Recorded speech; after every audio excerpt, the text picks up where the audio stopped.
로마서 8번째 시간 의인은 믿음으로 라는 제목으로 함께 살펴보도록 하겠습니다. 로마서 4장 1절에서 12절 말씀인데요. 1절에서 3절까지만 먼저 읽고 시작하도록 하겠습니다. 그런즉 육신으로 우리 조상된 아브라함이 무엇을 얻었다 하리요? 만일 아브라함이 행위로서 의롭다 하심을 얻었으면 자랑할 것이 있으려니와 하나님 앞에서는 없느니라. 성경이 무엇을 말하느뇨? 아브라함이 하나님을 믿음에 이것이 저에게 의로 여기신 바 되었느니라. 이는 하나님의 말씀이니라. 지난주까지 그러니까 로마서 3장까지는 인류의 죄에 대해서 사도 바울이 논하고 있습니다. 그리고 오늘 4장부터는 또 하나님의 의, 죄의 반대가 의죠. 그래서 우리는 죄인이다라는 것을 먼저 말씀을 했고요. 그 다음에 모두가 다 죄인인데 유대인들에게 너희들도 죄인이다. 그러니까 모두가 다 인류는 유대인이고 유대인이 아니고 전부 다 죄인이다 라는 것을 먼저 성립을 한 후에 이제 그렇다면 우리가 의인이 되기 위해서는 어떻게 돼야 되느냐, 그 죄를 어떻게 하면 해결할 수 있을까라는 것을 사도 바울은 이제 하나씩 풀어나갔는데, 거기에 가장 중요한 것은 의라는 거예요. 의를 통해서 우리가 믿음이 생기게 되는데요. 사도 바울은 이 믿음은 감정적으로나 또는 어떤 한 사건 때문에 갑자기 생기는 것이라고 말씀하지 않고 있어요. 사실을 들어서 그 사실이 논리적으로 전개될 때, 그 사실이라는 것은 하나님의 말씀, 진리 위에 그 믿음이 설 수 있다는 것을 가르치고 있습니다. 우리가 단순히 기도가 응답되고, 물론 기도 응답되면 하나님이 계신다는 것을 확인하는 체험이 되는 거죠. 그렇지만 기도 응답되고 안 되던 일이 갑자기 되고 병이 낫고 치유가 되고 그런 기적이 있어서 신앙을 갖게 된다면은, 그것은 그런 기적을 통해서 하나님을 확인하고 말씀이 참이라는 것을 알게 되는 과정이지만, 그것에만 의존된 신앙을 갖게 된다면은, 만약에 그 기적이 더 이상 나타나지 않는다면은 그 신앙은 어떻게 되느냐? 우리는 많은 간증을 듣습니다. 예수님 믿고 잘된 사람들, 예수님 믿고 응답받은 사람들, 감동받은 사람들의 간증이 있는가 하면은 아마도 이 세상에는 예수님 믿고 그런 체험이 없는 사람이 더 많을 수도 있다는 것을 우리가 생각해 볼 수가 있죠. 근데 그런 체험 없이도 말씀에 믿음이 서 있는 사람들을 돌아보면, 그 사람들은 무엇을 깨달았고 무엇을 보길래 이런 기적적인 체험이 없이도 하나님을 저렇게 믿을 수 있을까? 우리의 믿음은 무엇을 의지하고 있느냐? 내가 중심이 되면은 내가 잘 될 때 믿음이 생기고, 내가 기분 좋을 때 은혜를 받는 거죠. 그렇지만 믿음은 어디에 서 있느냐, 믿음의 축이 어디 있느냐, 내가 중심이 되느냐, 아니면 믿음이라는 게 하나님을 중심으로 내가 거기에 붙는 거냐, 그라는 것이죠. 그래서 말씀에 믿음이 서 있는 사람들을 보면요, 비교할 수 없이 큰 것을 가지고 있는 사람들이라는 것을 볼 수가 있어요. 아무것도 겉으로는 없는데, 병이 난 것도 아닌데, 뭐 상황이 확실히 확연하게 좋아진 것도 아닌데, 마치 무슨 보이지 않는 그 금은보화를 가진 것 같은, 그것보다도 더 큰 어떤 것을 가진 것 같은 여유가 있고 흔들리지 않는 그런 무엇이 있다라는 거죠. 세상적으로는 잘된 게 하나도 없을 수도 있지만, 그런데 하나님을 믿고 진짜 믿음이 올바르다면 안 될 수가 없어요. 하지만 특별하게 그런 기적적인 일이 없다 하더라도 인간과 세상이 줄 수 없는 그 무엇을 받았기 때문에, 마치 야곱이 에서를 만나러 갈 때 그 중간에 하나님을 만납니다. 야복강에서 하나님을 만나요. 그 전까지는 자기가 가진 것을 잃어버릴까봐 너무나도 고민하고, 자기 생명을 에서가 앗아갈까봐 복수를 할까봐 너무나도 두려운 가운데 있었지만, 하나님 야복강에서 씨름을 통해서 하나님을 만난 후에 브니엘의 역사 후에는 아무 걱정이 없었어요. 야곱이 에서에게 주고 또 주고 계속 선물을 주잖아요. 그러고도 마음이 편하고 불안하지 않은 그런 것이 바로 진정한 믿음이라는 거죠. 평강을 누릴 수 있는. 그래서 이 의로 인한 믿음은 보이는 세상의 어떤 변화 때문이 아니라 하나님을 진짜 만나서 그 영적인 체험을 통해서 생긴 믿음이다. 죄인이 의인이 되고 끊어졌던 관계가 회복이 되고 지옥에 떨어져 마땅한 우리가 천국 가게 되는 그것. 하나님을 아버지라고 부를 수 있다는 것은 내가 몰랐던 아빠를 다시 찾는 거거든요. 내가 없었던 아빠, 몰랐던 아빠를 찾으면은 인생이 바뀌게 돼요. 그것을 의인이라고 하는 것입니다. 그래서 의인은 하나님과의 관계에 대한 표현이지 나의 어떤 속성을 얘기하는 것이 아니다라는 것이죠.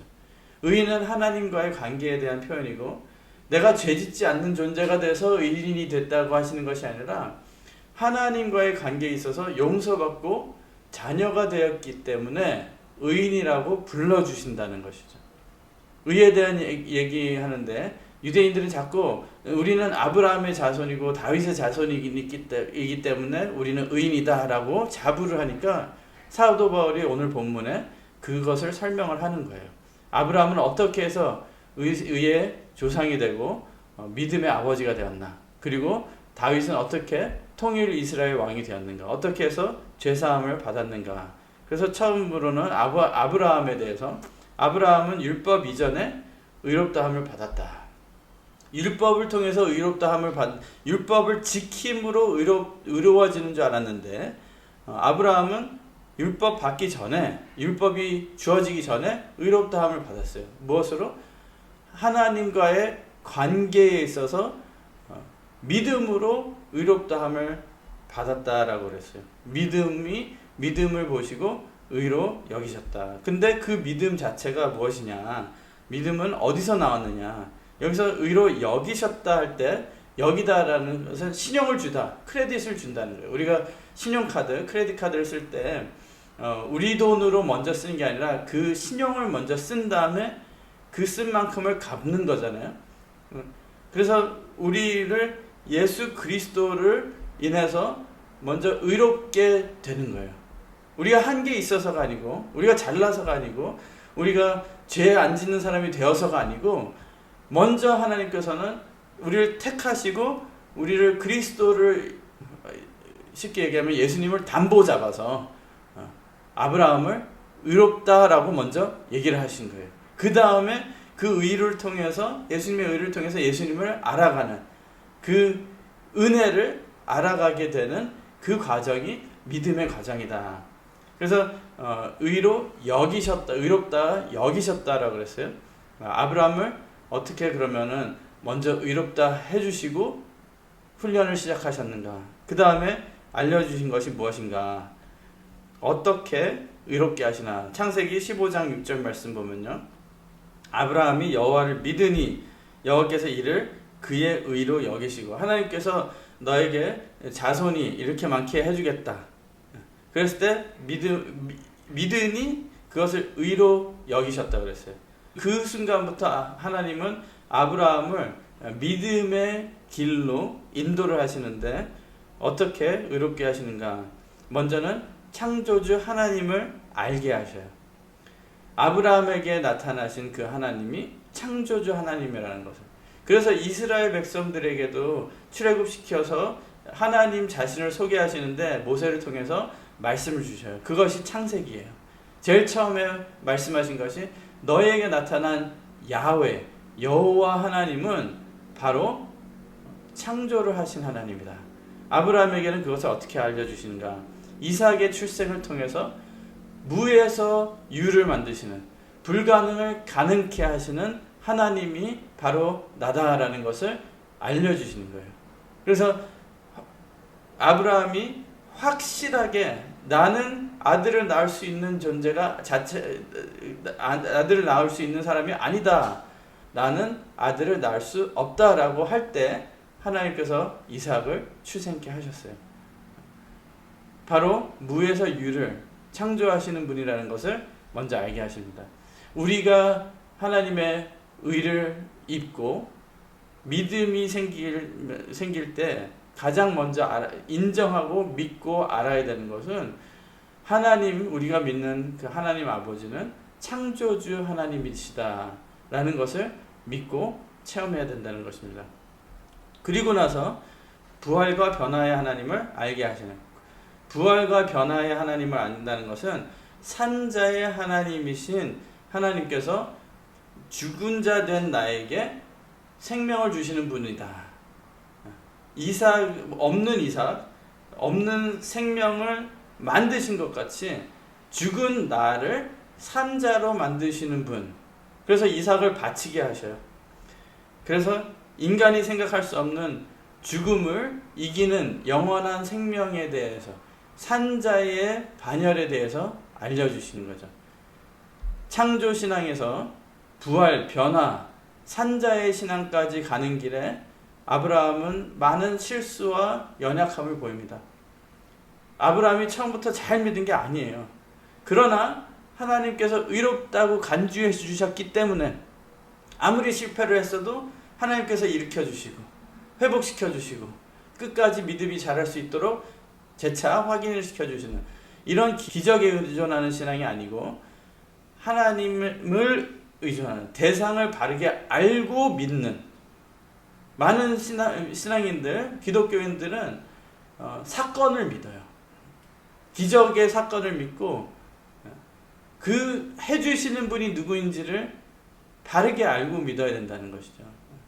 그런데 사건만 믿고 그런 느낌만 믿고 감정적으로 믿기 때문에 그것이 없어지면은 신앙도 없어지고, 신앙이 업 앤 다운, 있었다 없었다, 기복적인 신앙이 될 수밖에 없다는 것입니다.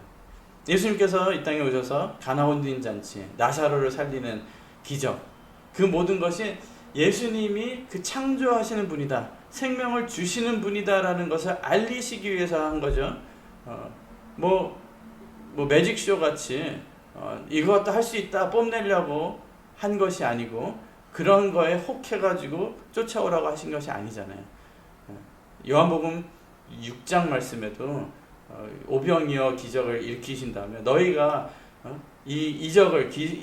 기사 이적을 보고 나를 깨달아서 따라오는 게 아니라 배불린 이유로 따라오는 것이 아니냐 하면서 예수님께서 꾸짖으시고 한탄을 하시잖아요.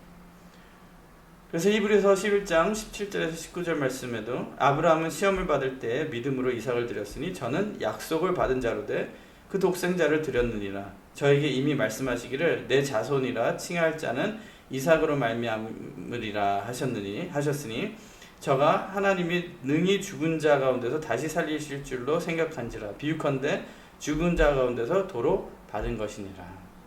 그래서 이 이삭을 바칠 때의 아브라함의 믿음은 어땠는가? 우리가 10권에서도, 구속사 시리즈 10권에서도 아브라함의 여정을, 일생 여정을 볼 수가 있는데요. 하나님께서 연약한 아브라함을, 그 믿음을 하나님께서 만들어 가시는 것을 볼 수가 있어요. 그래서 이삭을 바치라고 했을 때는 아브라함의 마음속에 하나님에 대한 확신이 있었기 때문에 어떤 말씀을 하셔도 인간이 생각하기에 이해가 안 되고 불가능이고, 아무리 그래도 이제는 하나님을 의지하는, 어떤 말씀을 하셔도 하나님을 의지하고 순종을 할 때 마음의 평안이 오는 그런 차원의 믿음이 아니었을까. 그래서 순종할 수밖에 없는, 순종해야지만 내가 평안을 찾을 수 있는 그런 상태가 아니었을까 생각이 듭니다. 그래서 로마서 4장 4절 5절 이어서 읽어보도록 하겠습니다. 그런즉 육신으로 우리 조상된 아브라함이 무엇을 얻었다 하리요? 만일 아브라함이 행위로서 의롭다함을 얻었으면 자랑할 것이 있으려니와 하나님 앞에서는 없느니라. 죄송합니다. 여기 1절부터 읽게 됐네요. 성경이 무엇을 말하느냐? 아브라함이 하나님을 믿음에 이것이 저에게 의로 여기신 바 되었느니라. 4절 5절 일하는 자에게는 그 삭슬 은혜로 여기지 아니하고 빚으로 여기거니와 일을 아니할지라도 경건치 아니한 자를 의롭다 하시는 일을 믿는 자에게는 그 믿음을 의로 여기시나니. 내가 무엇을 해서가 아니라 한 것이 없어도 하나님께서 의로 여기신다, 의롭다 하시는 일을 믿는 자에게는 그 믿음을 의로 여기시나니. 아브라함이 믿음으로 의롭게 되었다는 것은 그 말씀은 아브라함을 믿게 해주신 과정을 전부 포함해서 말씀하는 것입니다. 할례 받아서 의로워진 것인가? 우리는 세례 받고 죄 안 졌나요? 믿음을 의로 여기시는 그 하나님, 택하시고 참아주시고 기다려주시고 그 하나님을 믿으라는 거예요. 우리를 기다려주시고 참아주시고 우리의 믿음을 점점 만들어 가시는 하나님이라는 것을, 그것을 믿고 평안을 찾고 평강을 찾고 하나님과의 관계에서 감사하는 마음으로 해야지, 죄책감으로 믿음 생활하는 것보다는 감사함으로 기쁜 마음으로 믿음 생활을 했으면 좋겠어요. 내가 잘해서 의인이 된다면 그 의인은 언젠가는 끝이 나는 거예요. 우리는 늘 잘할 수가 없거든요. 그렇기 때문에 내가 뭘 했기 때문에 뭘 받아야 한다는 태도도 잘못된 거예요. 나의 신앙 연수와 행함을 강조하는 사상, 그거는 신앙이 아니에요. 그거는 이방 종교의 사상이라는 것입니다. 그래서 우리는 하나님의 선하심, 하나님의 그 의를 의존하고 기다리고 따르는 자가 되길 바라겠습니다. 다윗도 4장 6절에서 8절 말씀 보면 이런 것이 없이 하나님께 의로 여기심을 받은 사람의 행복에 대하여 다윗의 말한 바.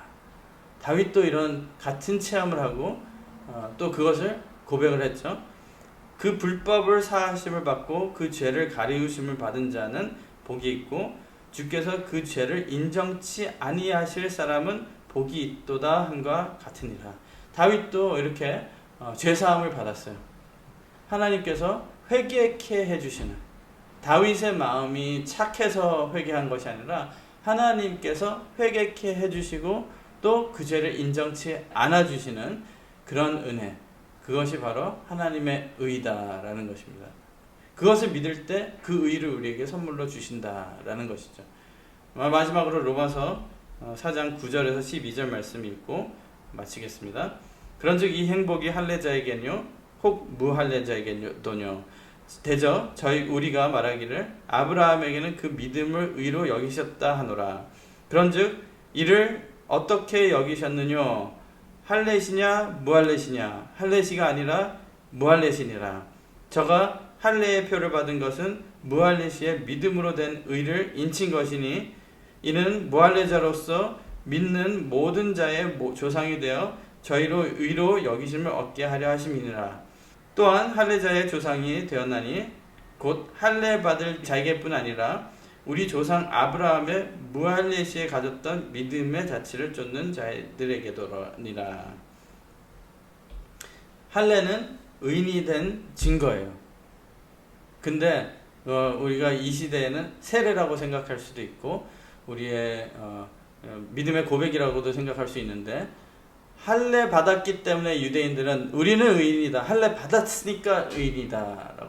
근데 자기네들이 원해서 받은 게 아니라 유대인으로 태어나면 8일 만에 할례를 받는 거잖아요.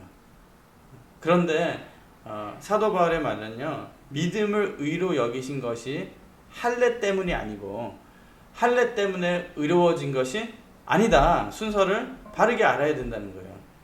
우리가 율법의 행위로서 성령을 받은 것이 아니고 하나님의 말씀을 믿었을 때 허락해 주신 거예요.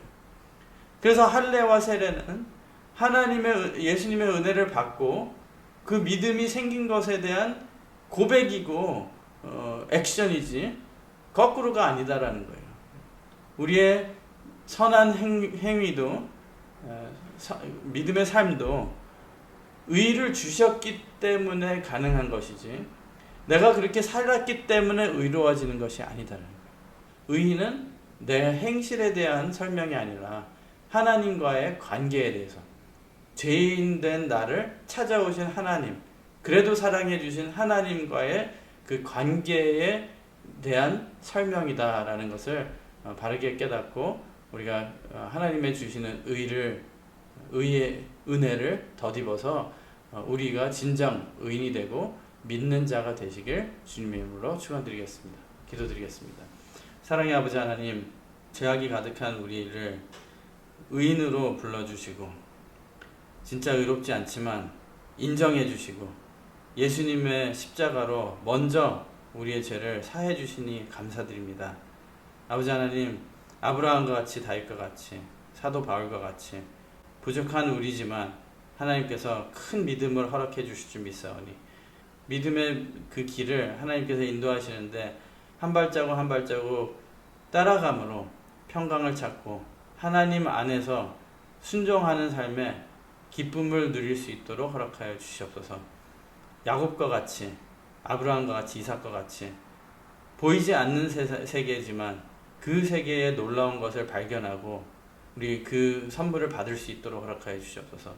이 세상의 어떤 것도 우리가 하나님 아버지한테서 받은 그것과는 비교가 될 수 없을 정도로 큰 것을 받고 그 보화를 영적인 그 하늘 세계를 안고 살 수 있는 우리가 될 수 있도록 허락하여 주시옵소서. 그렇게 이루어 주실 줄 믿고 감사드리며 예수님 이름 받들어 간절히 기도드리옵나이다. 아멘.